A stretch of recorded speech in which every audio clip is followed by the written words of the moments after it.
Subscribe channel Truth.id dan aktifkan lonceng notifikasi untuk mendapatkan informasi seputar live streaming dan video khotbah terbaru.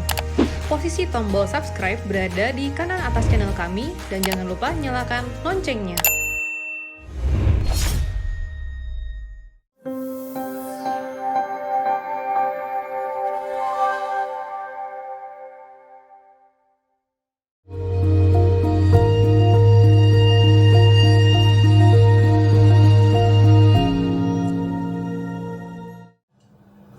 Shalom saudara, kita masuk episode 249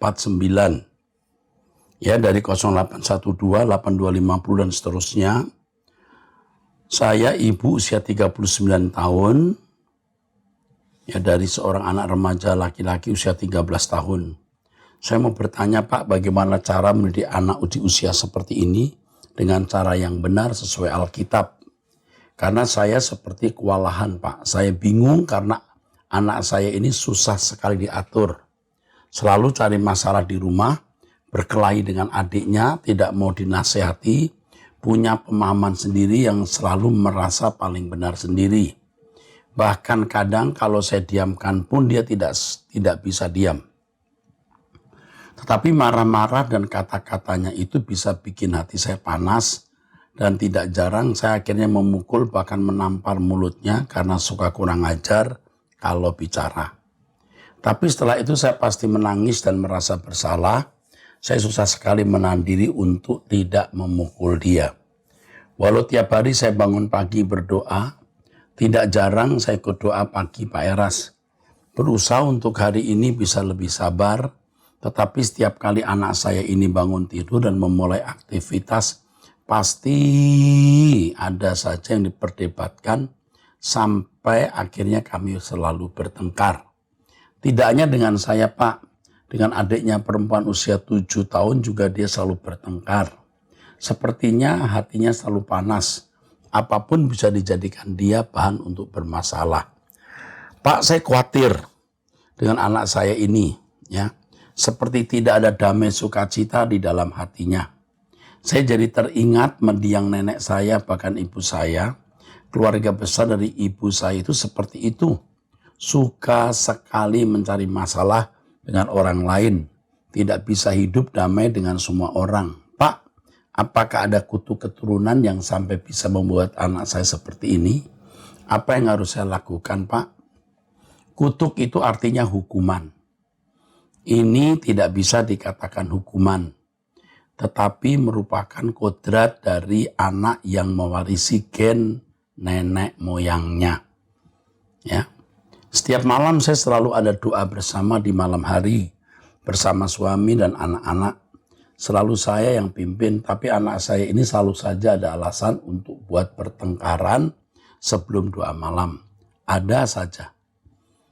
Apapun itu sampai akhirnya setiap doa malam itu hati sudah enggak nyaman lagi.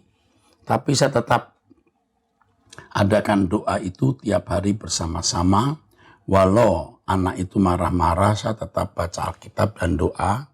Tapi dia tidak pernah mau ikut menyanyi. Pak, saya harus bagaimana? Saya selalu doakan anak saya ini dan minta hikmat Tuhan. Tapi saya masih tidak tahu harus bagaimana mengatasi masalah ini.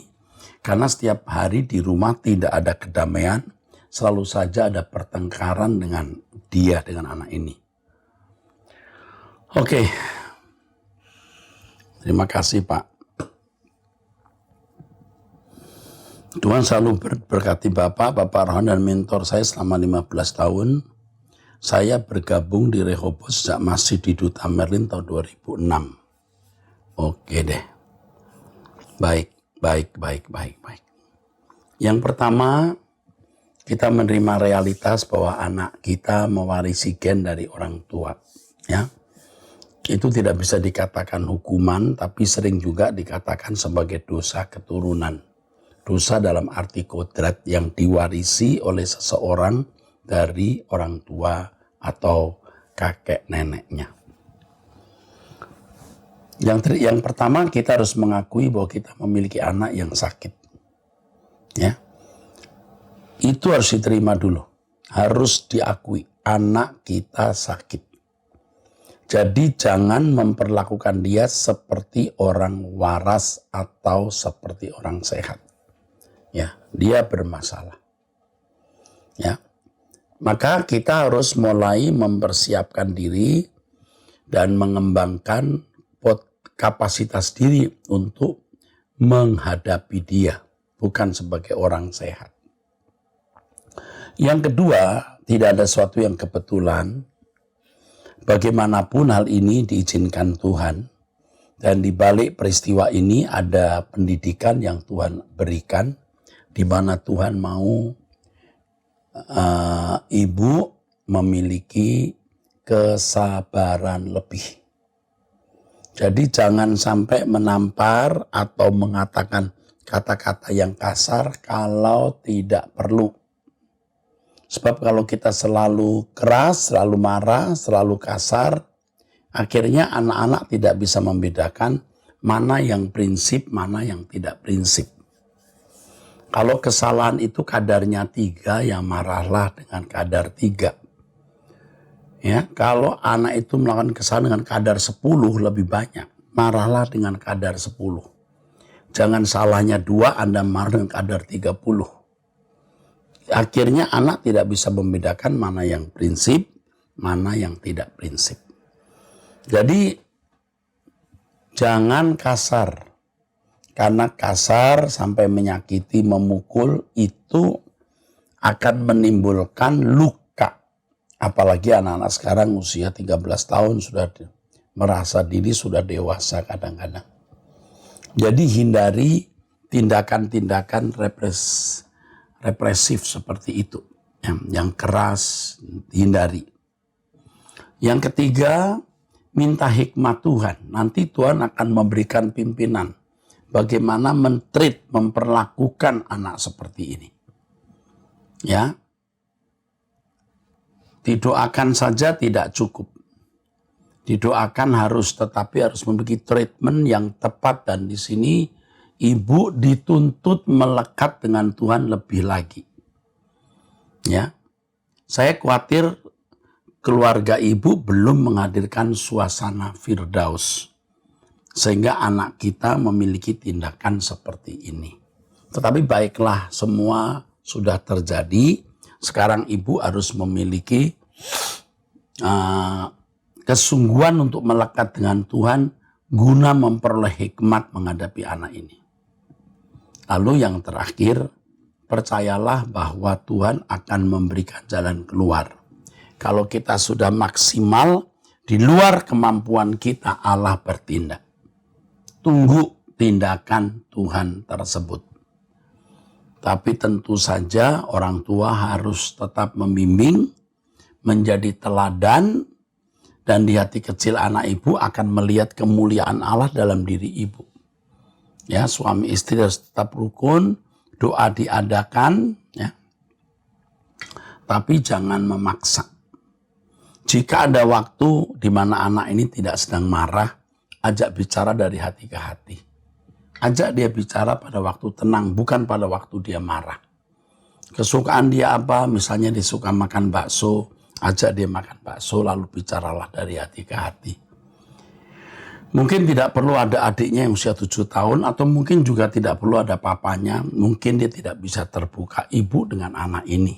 Ya. Heart to heart. Oke? Selamat berjuang, Bu. Doa kami menyertai Ibu. Doa kami menyertai Ibu. Haleluya. 08129223 dan seterusnya. Salam, Pak. Saya perempuan ibu rumah tangga umur 31 tahun di Medan. Saya baru setahun mengikuti khotbah Bapak, yaitu semenjak mulai pandemi. Sejak saat itu saya sudah tidak tertarik dengan khotbah dan tata cara ibadah lain.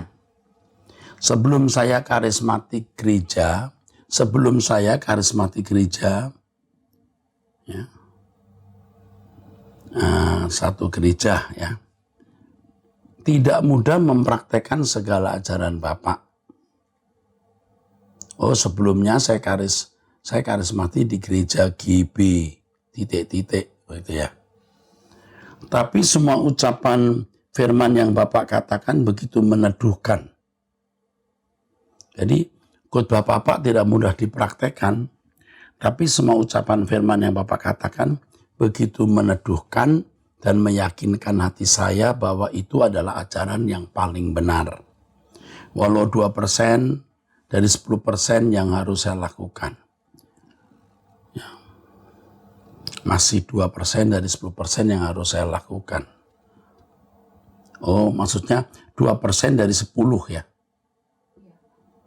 Yang harus saya lakukan. Yang mau saya tanyakan, Pak, 5 tahun pernikahan saya memiliki hubungan yang baik dengan ibu mertua karena hanya dia tinggal sendiri dan anaknya hanya tinggal satu, yaitu suami saya.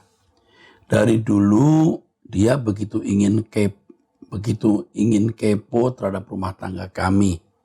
Dia suka mengatur, namun saya bisa terima karena memang selama ini kami masih selalu merepotkan dia dari segi finansial. Dengan semua sikap dia, saya memilih diam, seperti ajaran Bapak, tanpa menaruh rasa luka di hati. Tapi saat dia mengusik orang tua saya dengan ucapan, jika perbuatan saya tidak berkenan, jika perbuatan saya tidak berkenan, dia ucapannya begitu, maka bisa saya sesuatu yang mau dia kasih akan tidak jadi dikasih. Oh, jika perbuatan saya tidak berkenan, maka bisa saja tidak mendapat warisan itu ya. Saat saya mendengar dia mengucapkan itu ke orang tua saya, maka saya mengalami kepahitan kepada mertua. Bagaimana harus melepas kepahitan itu, Pak Pendeta? Oke. Kenapa Anda harus pahit? Itu masalahnya. Jadi sebenarnya ibu mertua Anda ini mau transaksional. Transaksional artinya kalau Anda baik, itu warisan dikasih. Kalau tidak baik, tidak dikasih. Lalu Anda pahit kenapa? Merasa terhina.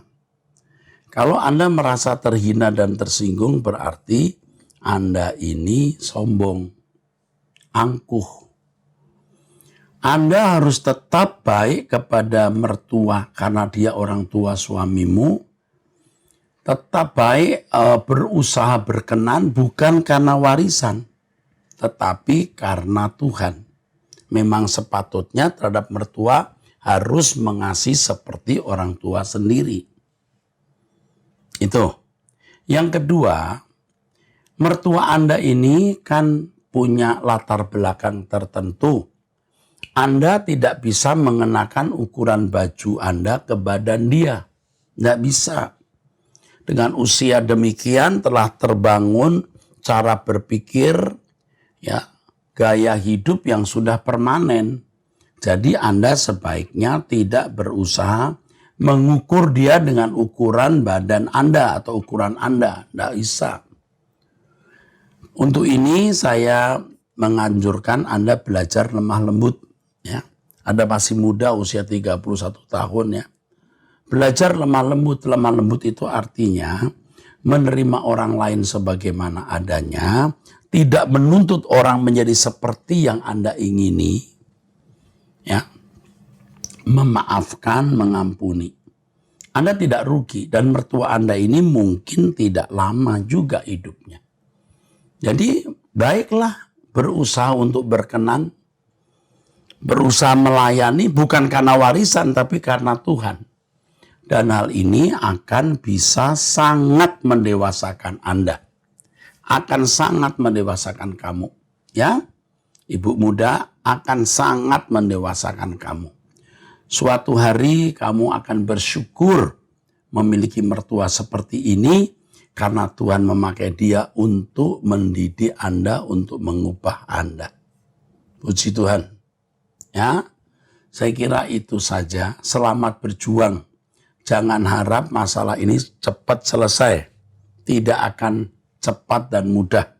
Anda sedang diproses untuk memiliki hati yang lemah lembut tadi. Selamat berjuang ya. Saya akan mendampingi Anda melalui Truth ID, ikuti khotbah saya. Anda sudah tahu artinya diam, sekarang praktekkan.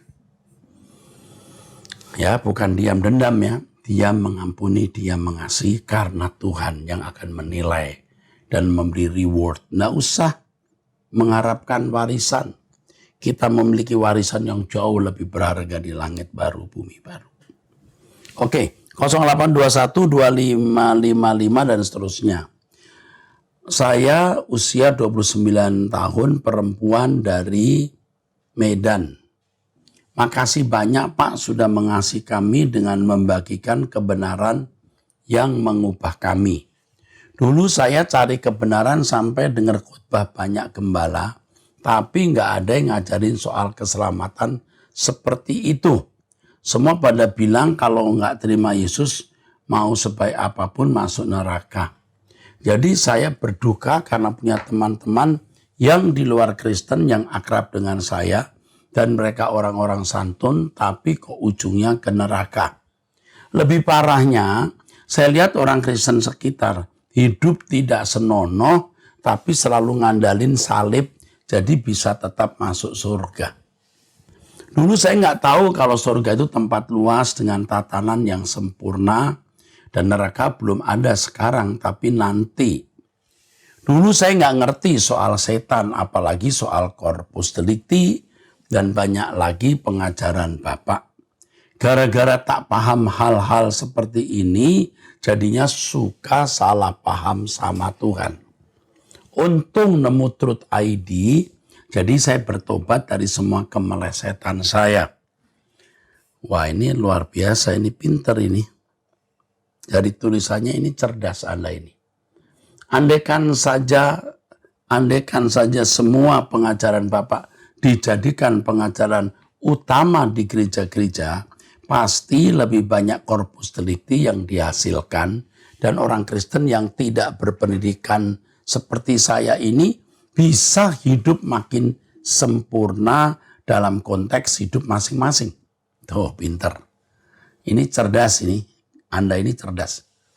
Udah tahu kebenaran pun rasanya stres karena masih banyak gagal dan rasanya terasing.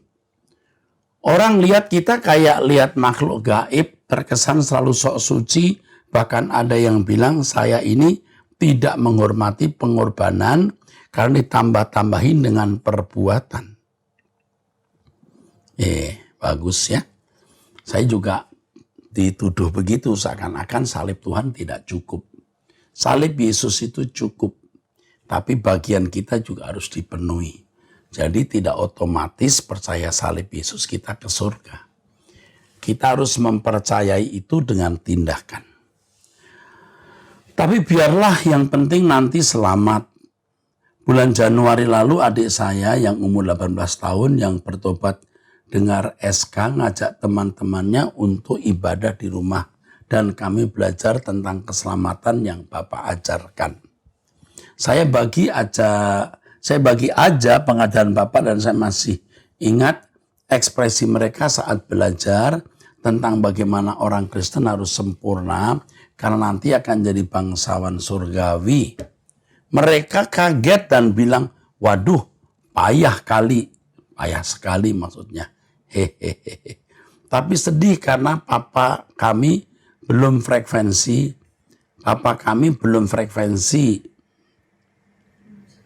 ya, belum sama frekuensinya gitu. Lagi ibadah TV dinyalain gede sampai terganggu waktu PA itu ya. Selain itu setelah 3 kali pertemuan orang-orang tua mulai tahu dan melarang anak-anak mereka datang karena mereka memang fanatik sama gereja masing-masing. Mau di gereja tapi gembala nggak dukung.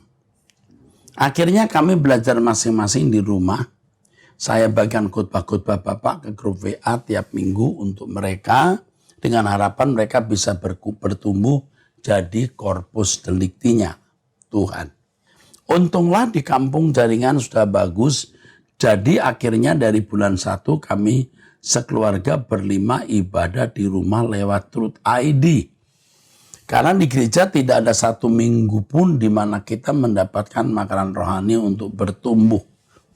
Bahasanya cuma doktrin GBI dan mujizat. Mau pindah gereja lain tapi semua sama aja. Kami mau bertumbuh jadi kami ikuti Truth ID. Makasih Pak sudah jadi mentor terbaik saya. Oh ya Pak, kami ini kan di kampung yang jauh dari kota Medan. Apakah kalau kami butuh pelayanan khusus, boleh minta tolong ke tim GSKI? Dan sebenarnya saya yang mau nanyain soal buku Pak. Oh baik. Kapan ya buku tentang keselamatan rahasia kitab Wahyu surga dan neraka ada e-booknya ya Pak? Saya sudah dengar khotbahnya tapi saya pengen baca bukunya. Sebenarnya saya lihat di Shopee ada dan dibanding kebenaran di dalamnya harganya memang tak mahal, tapi budget saya yang belum ada.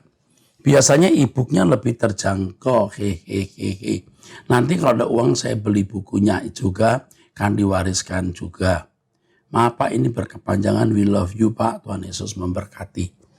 Kepada penanya, ini wanita ya usia 29 tahun, akan ditelepon staf saya dan Anda akan mendapatkan buku gratis dari saya. Saya akan kirim ya. Nanti staf saya akan menghubungi Anda ya. Ini namanya boleh disebut nggak nih? Namamu Teresia ya. Teresia nanti kamu akan dihubungi ya dan mendapatkan buku-buku yang kamu butuhkan dan saya senang kenal kamu. Kamu akan menjadi satu dari warrior, pejuang untuk Tuhan. Ya. Oke, luar biasa ya. Sementara saya dibully orang sana sini, menuduh saya sesat, bidat. Tapi kalau saudara ikuti saya, pasti saudara tahu apa yang saya ajarkan itu benar. Ya, nggak apa-apa orang mau bicara apa ya. Yang benar pasti diam, tidak melawan. Ini prinsip kekristenan. Kalau saya melawan ribut ya pasti nggak benar berarti. 0821 6500 dan seterusnya. Salam Pak. Saya punya adik seorang hamba Tuhan, pernikahannya hanya 6 tahun dan ketika istrinya pergi meninggalkannya sedang hamil dan sekarang istri adik saya sudah menikah lagi, 4 tahun lalu sudah menikah lagi. Adik saya sendiri menjalankan pengembalaan selama 17 tahun tanpa pendamping. Pada bulan September, tepatnya tanggal 28, gembala saya di gereja meninggal dunia. Dan saya berniat menjodohkan adik saya dengan ibu gembala saya. Dan mereka sudah berjalin hubungan sejak 2021, Pak. Apakah saya berdosa menjodohkan ibu gembala saya dengan adik saya? Dan apakah adik saya boleh menikah lagi, Pak? Saya kasihan dengan adik saya, 17 tahun ditinggal istri. Alasan istri meninggalkan adik saya karena uang. Sebenarnya istrinya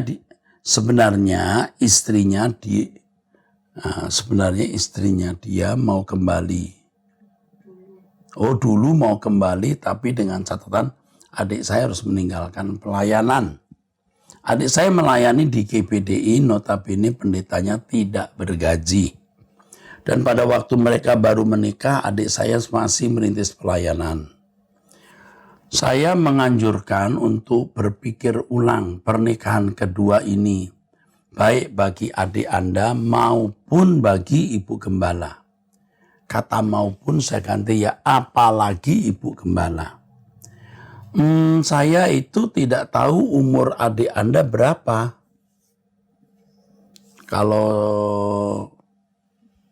mungkin umur adik Anda itu sekitar 43, 44 atau 45 ya.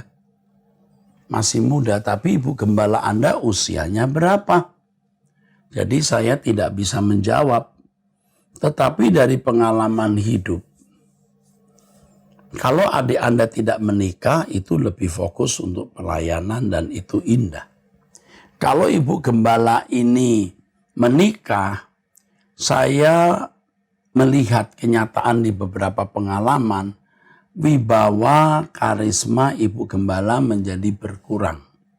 Karena kalau sebelumnya karisma Gembala sidang yang tampil dan Ibu Gembala dibawa oleh karisma Bapak Gembala meninggal diganti orang lain. Itu bisa membuat respektasi atau kepenghormatan jemaat kepada Ibu Gembala akan berkurang. Oleh sebab itu pikir ulang. Ya, kalau saya mengatakan sebaiknya tidak menikah lagi, bukan seharusnya. Ya, tapi sekali lagi saya tidak tahu kasus lengkapnya, the whole case saya tidak tahu sehingga saya tidak boleh sembarangan memberikan jawaban. Tetapi kalau menurut saya sebaiknya tidak menikah lebih efektif dalam pelayanan. Ya seperti Rasul Paulus. Oke. 0812-8431 dan seterusnya. Saya wanita usia 48 tahun. Sudah 2 tahun ini saya tinggal di mes kantor. Dan sejak saya tinggal di mes saya sangat sulit tidur. Dan sering sekali tidak tidur semalaman. Lalu teman saya bilang bahwa di kamar saya itu memang ada sosok wanita makhluk astral. Yang saya mau tanyakan adalah, apakah saya boleh minta tolong kepada teman saya untuk mengusir sosok itu dari kamar saya? Apa betul saya tidak bisa tidur karena sosok wanita tersebut? Karena sudah berbagai cara dan saya ikut saran dokter dan nasihat-nasihat dari YouTube agar tidak sulit tidur, tapi tetap saja saya tidak bisa tidur. Berdosakah saya kalau minta tolong teman saya mengusir sosok wanita itu dari kamar saya? Apakah dengan minta tolong mengusir makhluk astral itu dari kamar saya, berarti saya percaya dengan hal-hal gaib seperti itu? Apakah itu termasuk penyembahan berhala? Apakah itu termasuk menyepelekan kuasa Tuhan? Oke, kepada saudari yang bertanya, Anda rasanya belum menikah ini ya? Yang pertama, setan itu tidak akan bisa menyentuh Anda. Kuasa gelap roh jahat tidak akan bisa menjati Anda kalau Anda dalam persekutuan dengan Allah. Jangan sekali-kali minta tolong kepada sumber lain. Anda sendiri yang harus mengusir roh jahat di kamar Anda kalau benar-benar ada roh jahat. Kalau tidak, lah untuk apa? Coba periksa ke dokter. Sudah? Saran saya pada hari itu olahraga. Buat tubuh saudara bergerak olahraga sampai lelah. Dengan kelelahan atau keletihan tersebut, Anda akan bisa memiliki kenyenyakan tidur. Jangan menyerah dulu. Ya. Jangan mudah menyerah, apalagi sampai minta tolong kekuatan di luar Tuhan Yesus. Ini bahaya sekali. Sebaiknya Anda berdoa sendiri. Oke? Jangan bergantung kepada orang lain. Lakukan itu. Jangan takut, setan tidak bisa menyakiti Anda. Roh jahat tidak bisa menyakiti Anda. Ya. Oke, Tuhan memberkati, sampai jumpa.